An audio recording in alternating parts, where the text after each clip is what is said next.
하나님의 말씀 아모스서 2장 1절 말씀만 봉독하겠습니다. 여호와께서 가라사대 모압의 서너 가지 죄로 인하여 내가 그 벌을 돌이키지 아니하리니 이는 저가 에돔 왕의 뼈를 불살라 해를 만들었음이라. 아멘. 이제 이방 나라 마지막으로 이제 말씀하시는 것이 모압 나라입니다. 하나님께서 모압도 이제 서너 가지 죄를 이렇게 지적을 합니다. 에돔 왕의 뼈를 불살랐다는 이 죄를 여기서 말씀하시는데요. 이 주변 나라들을 보면은 이제 이 모압이라는 나라는 이스라엘이 가나안에 들어가기 직전에 발람 선지자를 통해서 이스라엘을 저주하려고 했고 또 이스라엘로 범죄케 한 것이 이 모압입니다.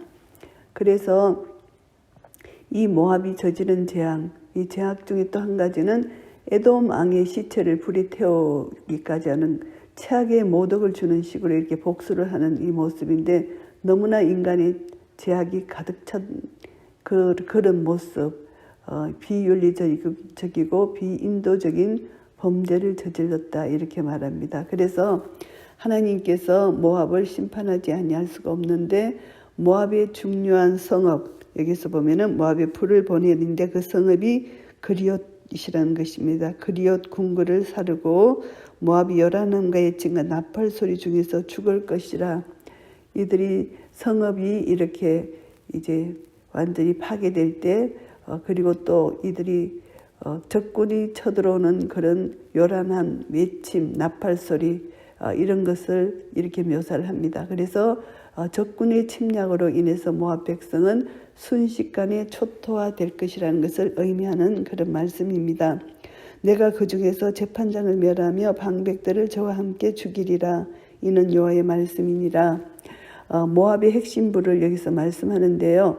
바벨론에 의해서 반기를 들었지만 느부갓네살에게 진압당하고 말았습니다.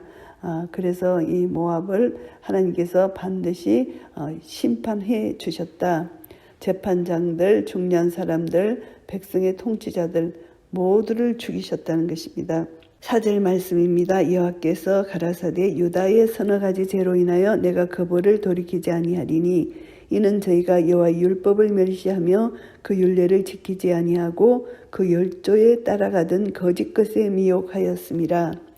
이제 앞에까지는 이제 주변 국가들에 대해서 심판을 선고하셨고요. 이제부터 4절부터는 이제 하나님의 백성들에게 대해서 집중적으로 다루고 있습니다. 유다의 서너 가지 죄를 여기서 말씀하십니다. 유다는 야곱의 넷째 아들이잖아요. 유다 족속은 가나안 땅의 남부를 차지하고 있었는데 하나님이 그들 허물에도 불구하고 많은 복을 주셨습니다. 그런데 그들은 언약을 파기했고 결국은 유다는 이방 민족의 죄악과 똑같이 죄악을 저질렀지만 그 죄악은 본질적으로 다른 것이 하나님의 법을 알고 있었다는 것입니다. 알고 있으면서도 불순종하였다. 그래서 일반 주변의 국가들은 인간의 법에 근거해서 지적했었지만 유다는 하나님의 법, 율법을 멸시한 것에 대한 책망을 지금 받고 있습니다. 그래서 율법, 토라, 하나님의 법, 하나님의 교훈이 담겨있는 하나님 말씀이 담겨있는 율법을 받은 백성으로서 하나님의 가르침을 불순종하고 하나님으로부터 멀어지고 우상을 섬기는 데까지 갔다는 것입니다. 그래서 그 열조에 따라갔던 거짓 것에 미혹되었다. 열조는 어떤 일을 행했나 하면은 아모스 당시에는 유다 왕 우시아 시대에 이제 그 부친 아마샤의 모든 행위대로 여호와 보시기에 정직하게 행하긴 했지만 산당을 제거하지 않았습니다.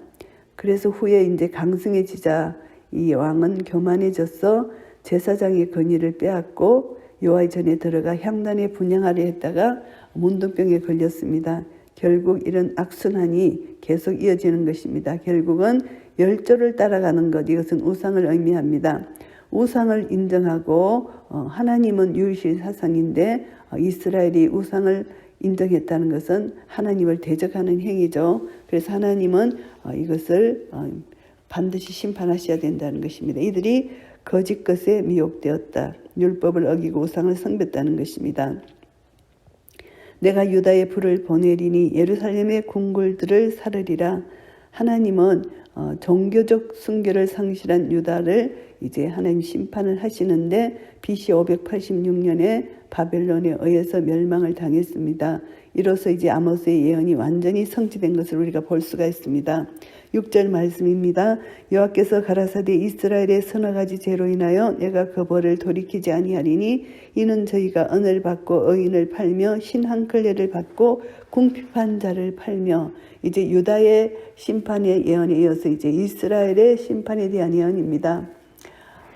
이제 이스라엘의 죄를 보면은 이제 이들은 북이스라엘, 이들은 궁핍하게 된 자들, 어렵고 힘든 자들에게 이제 뇌물을 받고 불의한 재판을 하고 죄 없는 자를 노예로 팔아넘기는 이런 악한 일을 저질렀다는 것입니다. 이스라엘의 죄악이.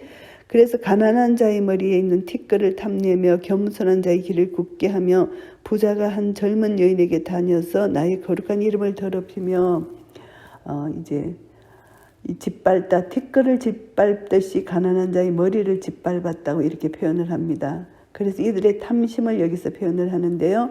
가난한 자에게 공평해야 되는데 뇌물을 받지 말아야 되는데 뇌물을 받았고, 이들을 불공평하게 이들을 티끌을 짓밟듯이 가난한 자의 머리를 짓밟았다 이렇게 표현을 합니다. 그리고 겸손한 자의 길을 굽게 했다. 불의를 행했다는 것입니다. 공의를 행하지 않았다는 것입니다. 그리고 부자가 한 젊은 여인에게 다녔다는 것, 이것은 이제 모세율법에 의하면 아버지와 아들이 동일한 여인과 동침하는 것은 사형에 해당되는 것입니다. 그 여자가 창기일지라도 건친상간에 해당되는 것입니다. 그런데 이 한 여자에게 이제 부자들이 다녔다는 것을 여기서 말씀합니다. 이것은 이제 건친상간이 될 수도 있고 하나님의 율법에 위배되는 그런 행동을 이들이 했다는 것입니다. 그리고 바알 신전에 있는 그 성녀들이라고 하죠. 이런 여인들과도 관계를 했을 수 있다는 것이죠. 그래서 결국은 하나님의 거룩성을 침해하는 행위다. 이런 악행을 저지르면 안 된다. 하나님의 이름을 더럽혔다는 것입니다. 성적으로 타락했다는 것입니다. 모든 단옆에서 전당 잡은 옷 위에 누우며 저희 신의 전에서 벌금으로 얻은 포도주를 마심이니라. 이것은 이제 전당 잡힌 옷. 이제 이스라엘은 밤이 되면 춥습니다. 추위를 막기 위해서 가난한 자들에게 몸을 보호하는 유일한 수단이 겉옷입니다. 그런데 이들이 돈이 없어서 이제 겉옷을 전당 잡게 될 때 그 전당 잡힌 옷을 해가 지기 전에 돌려주도록 하나님께서 명령하셨는데 이스라엘 백성들은 이를 무시하고 무자비하게 그대로 돌려주지 않았다. 이것을 말씀합니다. 그래서 이 모든 일이 단옆에서 자행되었다. 이것은 이스라엘 백성들이 그만큼 신앙의 실천을 하지 않았다. 완전히 하나님을 무시했다. 율법을 어겼다는 것을 말씀합니다. 그래서 저의 신의 전에서 벌금으로 얻은 포도주를 마심이라. 하나님의 집에서 종교 행위를 했다는 것이죠. 우상 종교를 도입해서 하나님의 이름을 더럽히고 혼합 종교를 만들었고 가난한 자들에게 벌금을 받았고 겉옷을 저당 잡아 이제 받아내는 무자비한 그런 일을 했다. 이것을 여기서 지적합니다. 내가 아모리 사람을 저희 앞에서 멸하였나니 그 키는 백양목 높이와 같고 강하기는 상수리나무 같으나 내가 그 위의 열매와 그 아래의 뿌리를 진멸하지 아니하였느냐. 아모리 사람을 하나님이 진멸하지 아니하였느냐 이렇게 말씀하십니다. 이스라엘이 가나안 정복 이전에 이제 있었던 가나안 거민들이 아모리 사람입니다. 아모리 사람은 정말 대장부로 그렇게 묘사됐잖아요. 그래서 정탐꾼들이 그렇게 보고를 했는 것처럼 굉장히 강하고 이제 큰 사람들입니다. 그런 사람도 하나님이 진멸하셨다 이렇게 말씀하시는 것이죠. 내가 너희를 애굽 땅에서 이끌어내어 40년 동안 광야에서 인도하고 아모리 사람의 땅을 너희로 차지하게 하였고, 하나님께서 이스라엘 백성들을 구별해서 그렇게 대장부 같은 아모리 사람을 가나안 땅을 차지하게 해주셨다. 그래서 하나님은 이렇게 이스라엘 백성들의 언약의 하나님이시기 때문에 이들을 애굽에서도 구원해 주셨고 가나안 땅을 들어가게 해 주셨다는 것을 상기시킵니다. 분명히 이스라엘은 구별된 민족이라는 것을 상기시키는 말씀입니다. 또 너희 아들 중에서 선지자를 너희 청년 중에서 나시르 사람을 일으켰나니 이스라엘 자손들아 가연 그렇지 아니하냐 이는 여호와의 말씀이니라. 하나님께서 이스라엘 백성들 중에 선지자를 일으키시고 청년 중에 나시르 사람을 일으켰다는 것은 구별된 자 이것을 말씀합니다. 성별된 사람 이것을 말씀합니다. 그래서 나실인이죠. 나실인은 나실의 서약을 지키는 사람입니다. 그래서 포도나무 소산 반려시킨 그런 술은 일체 마시지 않고 부정한 음식을 먹지 않고 머리도 깎지 않고 시체를 가까이 하지 않는 것이 나실인입니다. 철저하게 하나님 말씀대로 거룩성을 유지하는 하나님께 바쳐진 삶을 사는 것이 나실인입니다. 사무엘은 평생 나실인으로 보냈잖아요. 그래서 나실인인데 이 나실인이 출애굽 역사에 이어서 선지자 나실 이것을 언급합니다. 그래서 이스라엘의 전 역사를 축약하여 이렇게 보면은 타락의 길을 걷고 있는 회중들 앞에서 이스라엘의 정체성을 확인시켜주고 이제 경고한 내용에 대해서 이들이 수긍하고 하나님 말씀을 따라서 회개할 수 있도록 그래서 이렇게 말씀하고 있는 것입니다. 그러나 너희가 나시스 사람으로 포도주를 마시게 하며 또 선지자에게 명하여 예언하지 말라 하였느니라. 하나님께서 구별하여 세운 나실인에게 이들은 반역했다는 것입니다. 하나님 말씀을 거부하고 그들에게 포도주를 마시게 했고 그리고 선지자에게 예언을 못하게 했다는 것입니다. 곡식단을 가득히 실은 수레가 흙을 누름같이 내가 너희 자리에 너희를 누르리니 이제 하나님 심판의 내용입니다. 하나님이 그들을 누르시겠다. 이것은 어쩌면 지진에 대한 예언으로 여겨질 수도 있습니다. 하나님께서 그들을 심판하시겠다는 것이고요. 빨리 다른 박질하는 자도 도망할 수 없으며 강한 자도 자기 힘을 낼 수 없으며 용사도 피할 수 없으며 하나님의 심판이 급속하게 이루어지기 때문에 피할 수도 없고 도망갈 수도 없고 어떤 힘을 쓸 수도 없다. 이것을 말씀합니다. 활을 가진 자도 설 수 없으며 발이 빠른 자도 피할 수 없으며 말 타는 자도 피할 수 없고 어떤 자도 민첩한 사람이라도 하나님의 심판에서 벗어날 수 없다는 것을 말씀합니다. 용사 중에 굳센 자는 그날에 벌거벗고야 도망하리라. 이는 여호와의 말씀이니라. 심판의 날에 이제 용사라도 이제 이것은 이제 벌거벗은 고야 도망한다. 이것은 이제 임박한 포로 시대를 여기서 말씀하고 있습니다. 포로 시대 때 이들은 이런 모습으로 수치스러운 모습으로 이제 잡혀가는 그런 모습을 여기서 생각할 수가 있습니다.